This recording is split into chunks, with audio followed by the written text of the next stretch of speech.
Ito, ganito gawin natin, no? Tingnan mo yung talong, oh. Dami ng ugat, oh. Ibig sabihin yan, healthy tong talong na to. Oh, galing sa maliit na pot, puno na siya ng ugat. Oh.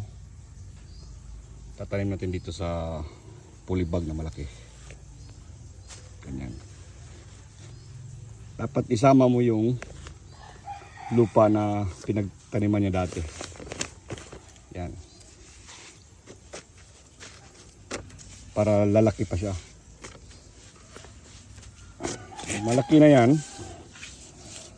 Yung talong mo, pag inalagaan mo, aabot pa yan ng 2 taon na mamunga. Lagyan mo lang, bunuhan mo lang. So, ito ngayon, nasa ano na ata ito, mga almost 100 na puno.